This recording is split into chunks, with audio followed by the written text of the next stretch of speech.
이 병은 죽을 병이 아니라. 요한복음 11장 1절에서 11절 말씀으로 오늘도 살아서 역사하시는 하나님을 경험으로 알기 원합니다. 예수님이 병든 나사로를 두고 하신 말씀이에요. 도대체 이게 무슨 말일까? 나사로라는 사람은요, 여동생이 있었습니다. 마리아와 마르다죠. 익숙하죠? 그리고 그들은 예수님과 이미 친분이 있는 그런 상태였어요. 그리고 마리아, 여기서 나오는 마리아는 또 우리가 잘 아는 예수님 발에 그 비싼 향유를, 옥합의 향유를 깨서 붓고 자신의 머리카락으로 씻겨준 그 여인입니다. 나사로가 죽게 생긴, 병든 그런 소식을 예수님께도 전달해 주었습니다. 그런데 그 소식을 듣자마자 바로 오늘 함께 나눌 이 제목의 말씀을 하시게 돼요. 요한복음 11장 1절에서 4절. 나사로라고 하는 사람이 병이 들었습니다. 나사로는 마리아와 마리아의 언니 마르다와 함께 베나디라는 마을 사람이었습니다. 마리아는 주님께 향유를 붓고 자기의 머리카락으로 주님의 발을 씻어 주었던 바로 그 여인입니다. 마리아의 오빠 나사로가 병이 든 것입니다. 나사로의 여동생 마리아와 마르다는 예수님께 사람을 보내 주님께서 사랑하시는 이가 병이 들었습니다 라고 전했습니다. 예수님께서 이 말을 듣고 말씀하셨습니다. 이 병은 죽게 될 병이 아니라 하나님의 영광을 위한 것이다. 이 병으로 말미암아 하나님의 아들이 영광을 얻을 것이다. 아멘. 적어도 이 사건은 그저 사람이 병이 들었다라는 그런 의미가 아닌 것은 분명하죠. 그죠? 예수님이 지금 말씀하신 놀라운 이 말, 이 병은 죽게 될 병이 아니라. 즉 나사로가 병이 든 이유가 명확히 있다라는 거죠. 도대체 병이 든 이유가 뭘 따로 있나? 사람이 죽게 생겼는데 곧 하나님의 영광을 위한 것이고 더욱 하나님의 아들이 영광을 얻게 하려는 것이다. 이게 도대체 무슨 말이냐? 여기서 왜 예수님은 하나님의 영광을 위한 것이라고 말씀하셨을까? 하나님이 원하시는 목적에 달성하기 위한 그런 의미가 있는 거구나. 또한 이 병은 예수님이 영광을 얻으실 수 있는 어떤 것을 보여주시기 위한 그런 어떤 방법이구나. 이걸 조금 더 간접적으로 알 수 있죠. 즉 나사로가 병이 들었다는 것은 하나님이 의도하신 어떤 표적을 보이기 위함이시라는 거죠. 모든 사람이 병이 들었다고 해서 다 죽는 것은 아닙니다. 그렇죠? 아직 죽은 것이 아니기 때문에. 그렇지만 이 부분을 예수님은 강조하세요. 이 병은 죽게 될 병이 아니라고. 그러나 예수님의 말씀과는 다르게 결국 나중에 나사로는 죽습니다. 그것도 병이 든 상태에서 예수님이 안 되겠다. 왜요? 당신이 사랑하는 나사로가 지금 죽게 생겼습니다. 이걸 전달받았잖아요. 사랑하는. 그럼 어떻게 하겠어요? 헐레벌떡 그러냐고 바로 쫓아갔을 텐데 나사로를 찾아가지 않으세요. 마치 나사로가 죽기를 기다리시는 것처럼 실제로도 나사로의 사망 소식을 들은 후에야 출발합니다. 뭔가 좀 이상하지 않습니까? 다시 정리해 보면 나사로에게 병이 있었어요. 그러니까 사람들이 봤을 때는 이건 심상치 않은 병인 거예요. 약으로 뭔가 치료될 수 있는 병이 아니라는 거예요. 보니까. 그러면 누가 생각났어요? 예수님이 생각이 난 거죠. 예수님밖에 없다라고 판단을 했기 때문에 속히 이것을 예수님께 전달을 했던 거잖아요. 그런데 예수님이 하나님의 영광을 위한 그런 병이다. 이해할 수 없는 얘기를 했고 더 나아가서는 내 자신, 예수님 자신이 그 영광을 받을 것을 의미한다. 이건 또 무슨 말이냐? 그럼 병과 죽음이 각각 우리에게 어떤 의미를 지금 설명하고 계시는가? 이것을 알 수만 있다면 오늘 이 시간 우리 모두는 더 정확한 내가 하고 있는 지금 믿음 생활, 신앙 생활에 좀 더 집중할 수 있다라는 의미가 있는 거예요. 우선 나사로는 육신이 병이 들어서 결과적으로 이제 죽게 될 판입니다. 그럼 적어도 그 병은 죽을 수밖에 없는 병에 걸렸다라는 그런 것을 우리는 알 수 있어요. 그러나 예수님은 죽을 병이 아니라고 하셨고 이것이 오늘 우리가 풀어야 될 숙제인 겁니다. 왜 예수님은 이미 모든 것을 아시는 것처럼 여유를 부리고 계셨을까? 그것은 예수님이 사람의 원죄와 몸과 관련이 있어서 이 땅 가운데 오셨다라는 거죠. 즉 예수님은 사람은 죽을 수밖에 없는 그런 병이 존재한다고 지금 말씀하시는 거예요. 중요한 것은 그 자리에 예수님이 계시는지 안 계시는지 그 여부에 따라서 그 병이 죽을 병인지 또는 죽지 않을 병인지를 지금 간접적으로 또한 말씀하시는 거예요. 생각해 보면 나사로의 이 육신이 무덤에서 나와 살아났다는 그 날에 또 잔치도 벌렸잖아요. 아, 그러면 그 나사로는 영원히 그러면 죽지 않는가? 아직도 여러분 나사로가 살아있다고 혹시 알고 계십니까? 그렇지는 않죠. 어쨌든 나이가 들었던 뭐 하던 간에 지금은 그 육신이 존재하지 않는 건 확실합니다. 맞죠? 그 육신은 그냥 그대로 다시 한번 죽음을 맞이했을 거라는 거죠. 예수님은 안 그러셨습니까? 십자가에 못 박혀서 숨을 거두셨다 이렇게 나온단 말이에요. 그럼 이런 의미에서 단순히 사람의 그 육신은 죽었다 다시 살아났다라는 거에 대해서 뭔가 유난스럽게 기적적인 현상을 보고 호들갑을 떠는 그런 정도의 사건으로 보기에는 어렵다는 거예요. 와, 죽은 사람이 살았다, 대단하다, 이런 차원이 아니라는 거예요. 즉 사람이 근본적으로 육신이 죽을 수밖에 없는 병, 곧 그것을 우리는 절망이라고 불렀습니다. 바로 이 절망의 성경적인 정확한 의미가 있는데 그게 바로 사람의 자아, 영혼이라고도 하죠. 무슨 말입니까? 내 자신이 나를 인식하는 것, 자기 인식이 있단 말이에요. 그 인식 안에 있는 그 하나님의 영이 떠나서 결국 하나님을 잃어버린 상태, 그게 절망이라고 성경을 말씀하신단 말이에요. 즉 사람은 하나님 없는 상태 그 자체가 절망이라는 거죠. 사람이 마치 어떤 것을 열심히 이루어 놓은 그 결과로 인해서 나중에 나타나는 그런 절망이 아니라 무엇을 했더니 이거 뭐야 결과적으로 안 되는 거였어? 절망스럽다. 이게 아니라는 거예요. 지금 우리가 죽음을 전제할 때 그런 거잖아요. 사람이 뭔가 열심히 뭔가를 해놓으면 불로장생합니까? 이미 죽음은 정해져 있어요. 그 누구도 피해갈 수 없어요. 이게 절망이잖아요.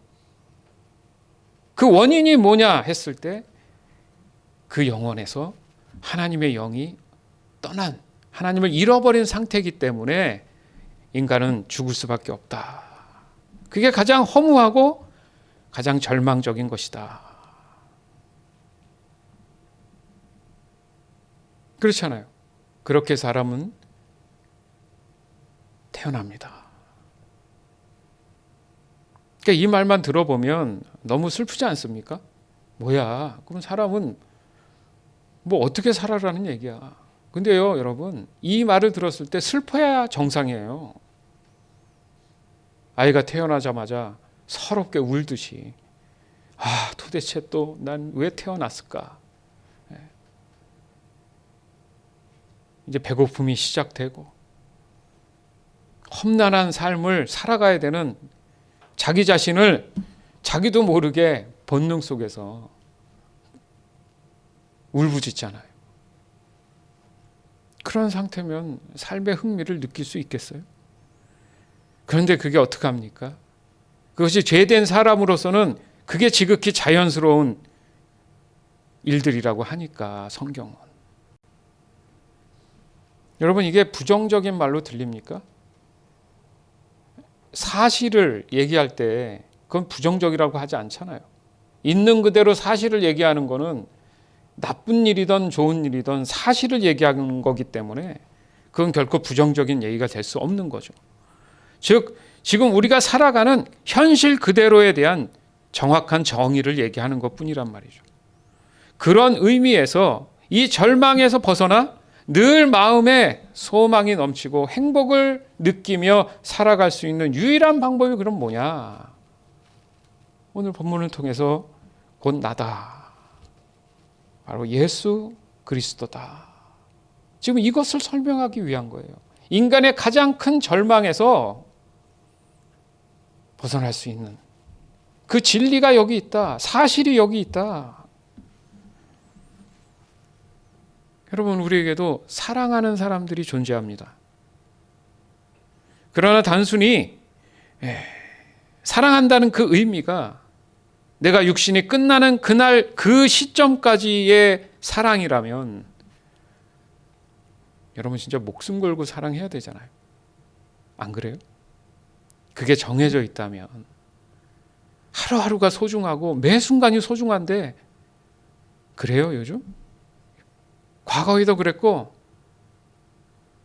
아마 보기에 앞으로도 마찬가지로 여러분 사람들의 사랑이 온전합니까? 그 사랑이 늘 유지되는 것 같아요? 늘 밝은 날만 맑은 날만 있어요? 흐린 날도 또 오잖아요. 살아가야 할 날이 정해져 있는데 뭘 애써 그렇게 싸울까? 뭘 이렇게 나를 알아달라고 할까? 그게 진짜 사랑일까? 여러분 그런 생각 안 드십니까? 그런 거 보면 사람과 사람이 서로 얘기하는 그 사랑은 불완전한 거구나. 과연 사랑은 불완전한 걸까? 즉 하나님이 없는 그 사랑 또한 절망이라는 거죠. 그러니까 절망을 안고 있는 사랑이라는 것은 서로가 힘들어요. 왜요? 대부분 나를 알아달라는 거거든요. 나를 못 알아주니까 외로운 거고 절망스러운 거잖아요. 어떻게 보면 이기적인 거죠.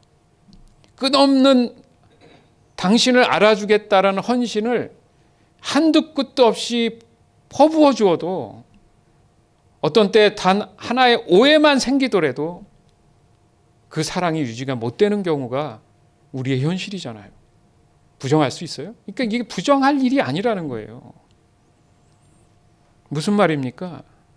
그 사랑은 언제나 온전하지 못하고 서로에게 상처만을 줄 수 있는 부조리한 사랑을 지속적으로 우리는 반복하는 삶을 살잖아요. 일부러가 아니라 의도적인 게 아니라 본의 아니게 그런 일들이 부조리 즉 모순의 이 사랑이 반복되잖아요. 예수님은요 이걸 받아들이라는 거예요. 부정하지도 말고 애써 뭔가 하려고 하지 마라. 결과적으로는 그거 안 되는 일이야. 불가항력적인 일이야 라고 얘기하시는 거예요 지금. 근데 마리아와 마르다는 오빠를 살려달라고. 근데 예수님은 그거 부조리야. 불가항력적인 일이야. 너희가 경험해 봐야 돼. 인정해. 이걸 말씀하시는 거예요. 인간의 죽음에 대해서.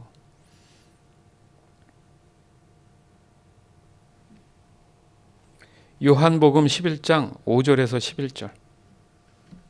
예수님께서는 마르다와 마리아 그리고 오빠 나사로를 사랑하셨습니다. 하지만 예수님께서는 나사로가 병들었다는 말을 듣고도 지금 계신 곳에서 이틀을 더 지내셨습니다. 이틀 후 예수님께서는 제자들에게 다시 유대 땅으로 가자고 말씀하셨습니다. 제자들이 예수님께 말했습니다. 하지만 선생님, 방금 전에 유대인들이 주님을 돌려쳐 죽이려고 하였는데 다시 그곳으로 가려고 하십니까? 예수님께서 대답하셨습니다. 하루 중 낯이 12시간이나 되지 않느냐? 사람이 낯에 걸어다니면 그는 이 세상의 빛을 보기 때문에 넘어지지 않는다. 그러나 밤에 걸어다니면 그 사람 속에 빛이 없으므로 넘어집니다. 예수님께서 이 말씀을 하신 후에 이렇게 덧붙이셨습니다. 우리 친구 나사로가 깊이 잠들었으니 그를 깨우러 가야겠다. 아멘. 예수님 참 저한테도 우리 친구라고 할까요? 여러분. 참 이 말 자체가 너무 사랑스럽고 괜찮아 보이지 않습니까?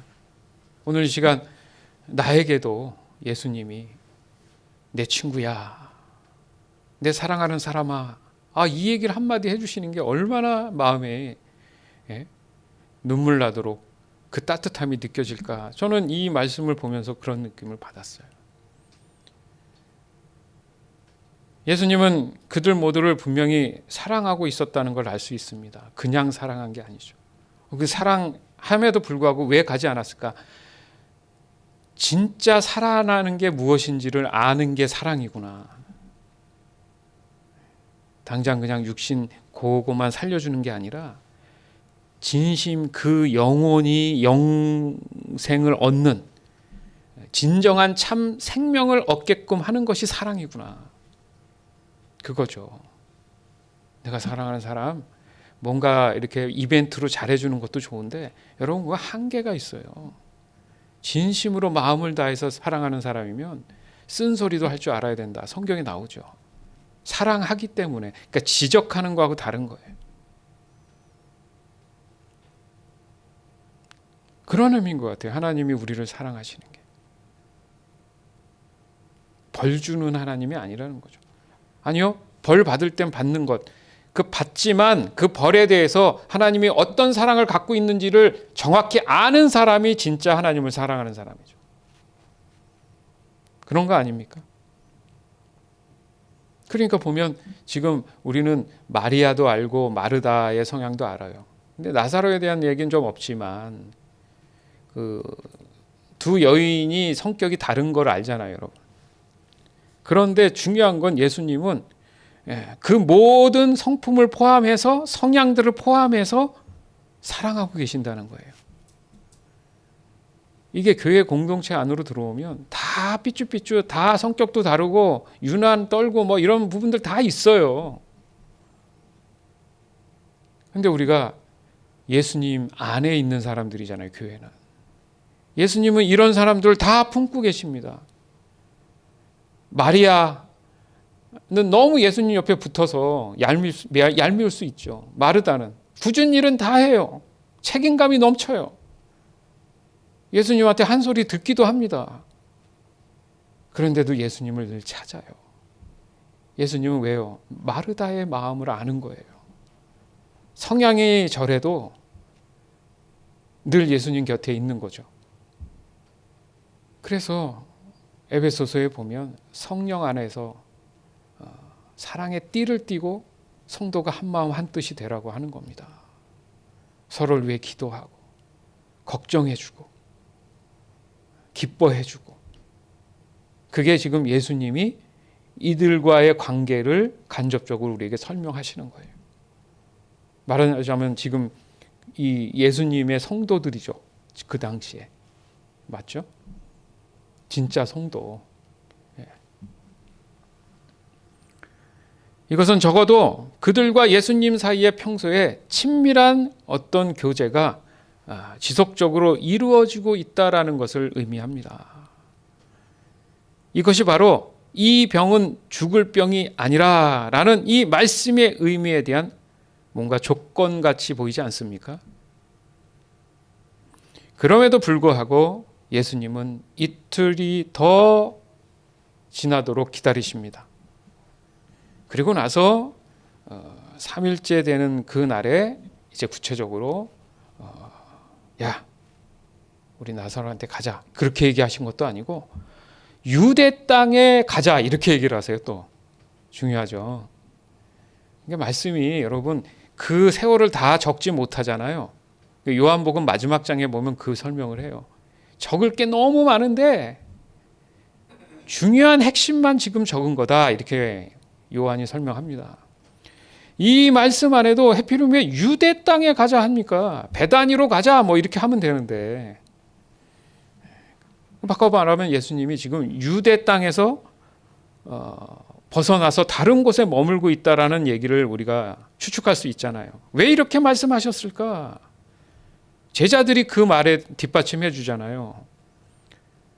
예수님 거기 한번 갔다가 돌로 맞아 죽을 뻔했잖아요. 근데 또 가시려고 합니까?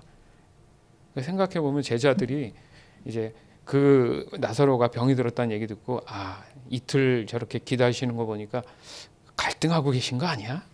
가면 죽을까 봐? 뭐 이런 생각도 했을 수 있어요. 그러니까 예수님의 기쁜 뜻은 모르고 근데 여기도 시간적인 측면이 있단 말이죠. 예? 이틀을 기다리시고 3일째 나사로를 찾아갔더니 사흘째 되는 애 죽어가지고 더 이상 어떻게 할 수 있는 게 없었다라고 표현을 해요 나중에. 그러니까 예수님의 죽으심과 장사하심과 부활에 대한 의미가 지금 포함되어 있다는 걸 우리가 간접적으로 알 수 있잖아요. 그렇죠? 바로 그 시점이에요. 나사로가 아직 육신의 죽음이 오지는 않은 상태였지만 죽을 수 있는 병에 든 것은 사실이에요.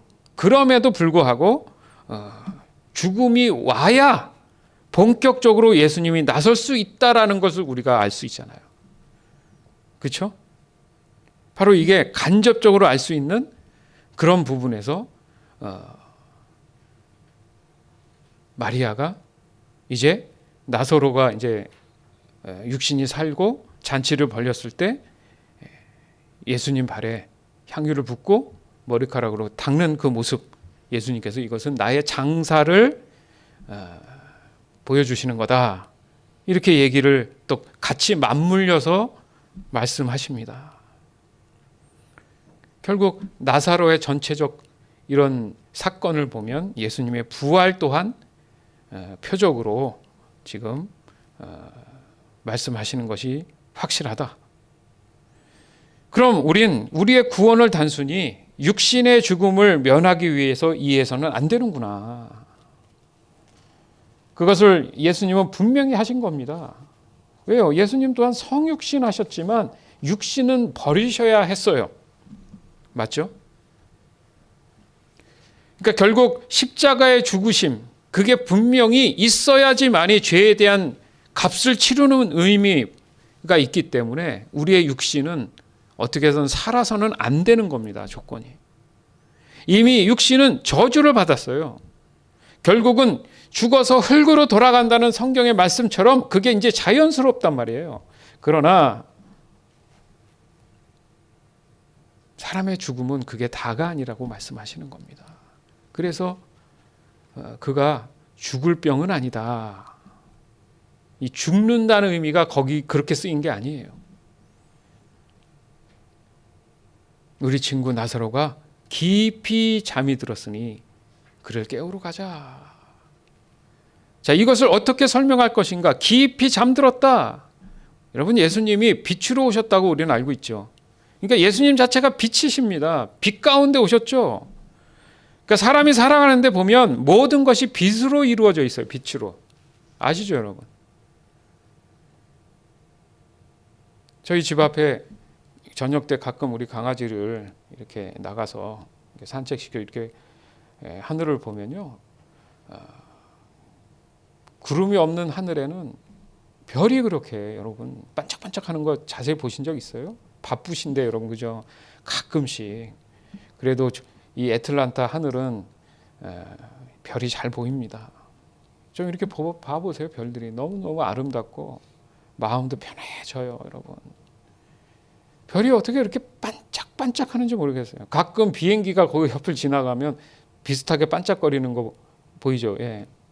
근데 이 별이 너무 그 오랜 지구의 역사 가운데도 그 자리에 여전히 아직도 동일한 위치에 있다는 게 또 놀랍잖아요. 그죠? 그리고 그 별들을 보면 막 흩어져 있지 않고 뭔가 이렇게 이야기하듯이 이렇게 정해진 자리에 있어요. 근데 바뀌질 않아. 근데 이쪽 보이는 쪽만 있는 게 아니라 동서남북 모든 곳에 다 별이 있어요. 우리가 보는 별은 몇 개 안 되더라고요. 저기 그랜드 캐년이나 이렇게 불빛 없는 사막 어딘가에 가서 밤을 하늘을 보면요, 이런 말 하죠. 별이 막 쏟아지는 것 같다고. 그렇게 촘촘하답니다. 하늘을 다 메워버린대요, 별이. 그 별이 내가 아닐까, 이런 생각이 하는 거예요. 왜? 빛으로 왔다가 하잖아요. 그 빛이 도대체 비추어서 왜 나를 비추고 있을까? 내가 반사돼서 나라는 존재로 보이는 게 아닐까, 막 이런 생각해요. 갑자기 시인처럼 됐는데 그런 생각 안 드세요? 그래서 왜 유명한 사람을 스타라 그러고 별이 됐다 뭐 이런 얘기를 하잖아, 사람들이. 왜? 사람은 예수님처럼 빛으로 왔기 때문에 그래요. 왜? 빛을 통해 내가 누구인지가 보여지고 존재에 대한 확인을 할 수 있기 때문에. 그렇지 않습니까? 바로 예수님이 그 빛 자체란 말이에요. 그러니까 사람은 그 빛이라는 의미에서의 에너지를 따라서 살아가면 건강한 거잖아요. 맞죠? 어둠 속에 맨날 있으면 사람이 어떻게 돼요? 병들어요. 광합성이라고 해서 식물들도 그 볕이 있어야 곡식도 또 잘 있고 하지 않습니까? 그래서 예수님이 지금 말씀하신 대로 우리를 이렇게 빗대서 보면 우리의 인생은 마치 밤에 걸어 다니는, 그러니까 마음속이 늘 빛을 잃은 존재처럼 살아가고 있다라는 거죠.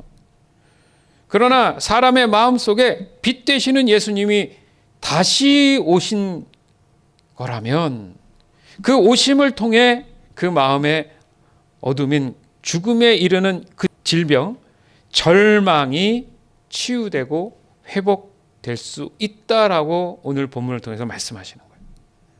그렇잖아요. 10절에 밤에 걸어 다니면 그 사람 속에 빛이 없으므로 넘어진다. 지금 나사로가 죽었단 말이에요. 무덤에 들어갔어요. 빛이 없는 어두움에 지금 갇힌 겁니다. 그렇기 때문에 예수님이 이제 일어난 거예요. 가자. 우리 친구 나사로가 죽은 게 아니고 잠든 거다. 뭘 할 수 있습니까? 사람의 육신의 죽음이 끝이 아니다. 중요한 얘기입니다, 여러분. 그런 측면에서 보면 나사로의 죽음은 이 모든 것을 설명하시고자 하신 하나님의 구원에 대한 지혜를 우리에게 분명히 설명하고 계신 게 맞아요. 왜냐하면 예수님은 나사로가 죽음에 이르는 병인 이 절망의 결과 안에 속해 보이지만 결코 그는 죽지 않은 그런 상태에서 잠깐 잠이 든 것으로 여겨져서 이제 그 잠든 그 영혼을 깨우러 가신다라고 얘기하시는 거죠. 즉 육신의 죽음 이후에 더 이상 죽음은 존재하지 않는다. 무슨 말입니까? 영원히 깨어나지 못하고 절망의 어둠 속에서 육신의 삶보다 더 하염없이 고통스러운 그 존재로 남는다는 거죠. 마치 잠이라는 감옥에 갇혀서 깨어나지도 못하고 악몽 속에서 헤매고 다니는 저주받은 그런 영원한 존재로 남게 된다는 거죠. 그러니까 살아간다는 말도 모순인 거예요. 그런 존재로 그냥 남아서 흘러간다는 말이 맞죠. 그렇지만 그 잠을 깨울 수 있는 유일한 분이 곧 예수 그리스도시다라는 걸 지금 설명하는 겁니다. 이렇게 깊은 심오한 뜻이 있는지 모르는 경우도 있겠죠. 그죠? 다시 말해서 사람은 죽음에 이르는 잠에서 깨어나기 위해서 저주받은 육신의 그 죽음이 반드시 있어야 된다는 거예요. 그렇잖아요. 암이 있으면 암을 제거해야지 그 암을 가만두고 다른 곳만 살짝 치유해야 된다고 치유가 되지 않잖아요. 그죠? 그 덩어리 자체를 다 어떻게 해야 돼요? 없애야 되잖아요. 죄에 대한 것을 그냥 완전히 다 없애야지 새롭게 태어날 수 있다는 거죠. 따라서 그리스도인에게 이 육신의 죽음은 두려움의 대상이 아니라는 거죠. 죽은 영혼이 다시 깨어나 살아있는 그 영혼으로 눈을 뜨는 마치 구원의 완성을 위한 절차와도 같은 그런 모습을 보인다는 거죠. 이것이 매우 자연스러운 일이라는 것을 깨닫고 인식해서 그것을 믿음으로 고백하게 된다는 겁니다. 요한복음 11장 12절에서 16절. 그러자 제자들이 말했습니다. 주님, 나사로가 잠들었다면 낫게 될 것입니다. 예수님께서는 나사로가 죽은 것에 대해 말씀하셨지만 예수님의 제자들은 나사로가 정말로 잠을 자고 있는 것으로 생각했습니다. 그때 예수님께서 분명히 말씀하셨습니다. 나사로가 죽었다. 하지만 너희를 위해서는 내가 거기에 있지 않았던 것이 기쁘다. 이것은 너희들이 믿을 수 있도록 하기 위함이다. 그러나 이제 나사로에게 가자. 그때 디도모라는 별명을 가진 도마가 다른 제자들에게 우리도 주님과 함께 죽으러 가자고 말했습니다. 이게 도대체 무슨 말입니까 지금? 예? 제자들은 나사로가 아직 죽기 전이고 지금 약간 좀 잠에 들었구나 이렇게 이해를 했다는 거잖아요. 그런데 굳이 예수님이 명확하게 아니야 나사로는 지금 죽었어 또 이렇게 얘기하세요. 좀 전에는 며칠 전에는 죽을 병이 아니라고 하셨으면서도 죽었어 이렇게 마치 반드시 죽어야 했어 라고 말씀하시던 말입니다. 그러니까 제자 또 도마라는 제자는 또 이게 또 다른 식으로 해석이 돼서 그럼 죽을 각오를 하고 가야겠구나. 도대체가 이해가 안 가죠. 지금 오늘날 우리도 이게 이해가 안 갈 수 있는 거예요.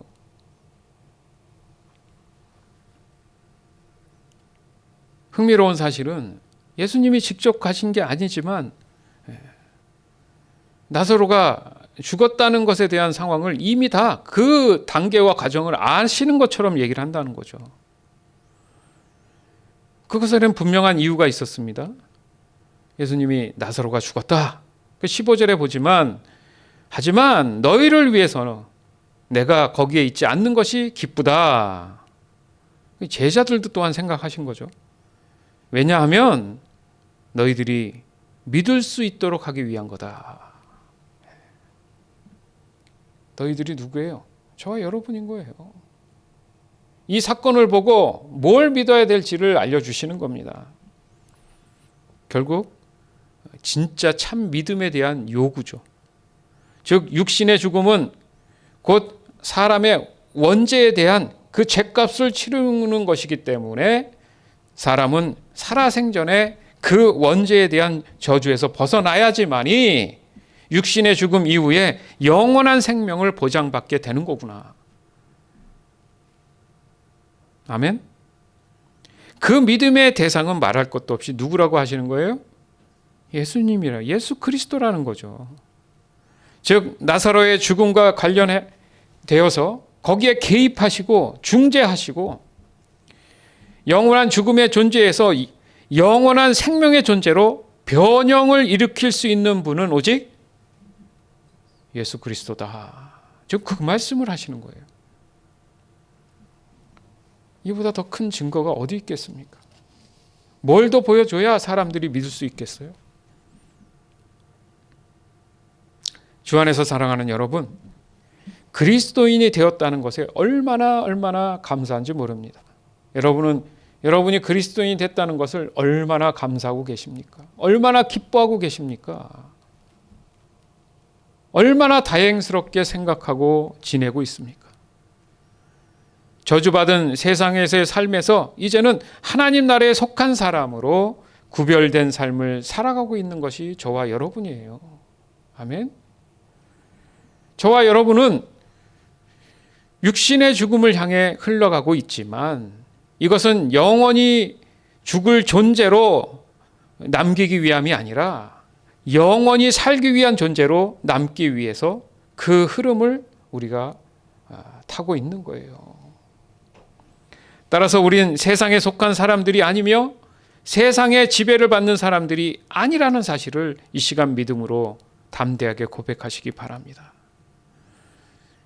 예수님 또한 이 점을 제자들에게 강조하셨어요. 즉 나사로는 이미 예수님과의 친분 관계에서 그 사랑에 대한 그런 교제를 서로 평소에 나누는 유지하고 있는 것처럼 중요한 것은 지금 저와 여러분 또한 오늘날의 이 현실에서 예수님과의 친밀한 사랑의 관계를 유지하는 것이 언젠가 육신의 죽음 이후에 예수님이 친히 그 어둠의 무덤에 갇혔던 절망의 잠에서 깨워 주실 수 있다라는 말씀입니다. 그것이 그리스도인의 삶의 소망이고 목적이며 이유인 거죠. 예수님이 저와 여러분에게 동일하게 질문하십니다. 말씀하십니다. 이 병은 죽게 될 병이 아니라 하나님의 영광을 위한 것이고 이 병으로 말미암아 하나님의 아들의 영광을 얻게 하려 합니다. 너희는 어떻게 생각하느냐? 따라서 저와 여러분이 진짜 두려워해야 할 것은 이 세상의 일들이 아니라 오늘 이 순간 예수님과의 관계가 더 이상 깨지지 않을 수 있도록 이 믿음을 신실하게 지켜나가야 되겠구나. 그러기 위해서 내가 거룩한 두려움을 갖고 있어야겠구나. 하나님의 사랑은 모든 사람들로 하여금 어떻게든 한 영혼이라도 죽은 영혼을 깨우시기를 원하십니다. 그 사랑을 깨닫고 반응하고 하나님과의 관계에 대해서 더 신경 쓰고 살아가는 사람이 바로 저와 여러분들인 거예요. 바로 이것이 그리스도인과 그리스도인이 아닌 사람들과 완전히 다른 점이에요. 즉 하나는 삶에서의 충성에 대한 대상이 명확해진 것이고 또 하나는 마음의 변형이 일어난 것입니다. 이는 곧 그리스도 예수시며 그 마음을 따라 적용하고 순종해 나가는 것이 나의 삶이 돼야 된다는 것. 그 삶을 내가 들여다볼 수 있으면 내가 어떤 현실을 살아가고 있는지 또한 알 것입니다. 따라서 오직 그리스도 예수께 충성하는 삶, 그리고 그의 마음을 따라 적용과 순종해 나가는 삶이 곧 저와 여러분의 삶이 되어서 여러분 또한 절망이라는 병이 곧 나의 죽음이 아니라 예수 그리스도가 그 절망의 악몽에서 깨어주심을 오늘 이 시간 믿음으로 고백하게 되기를 주 예수 그리스도 이름으로 간절히 축원합니다. 아멘.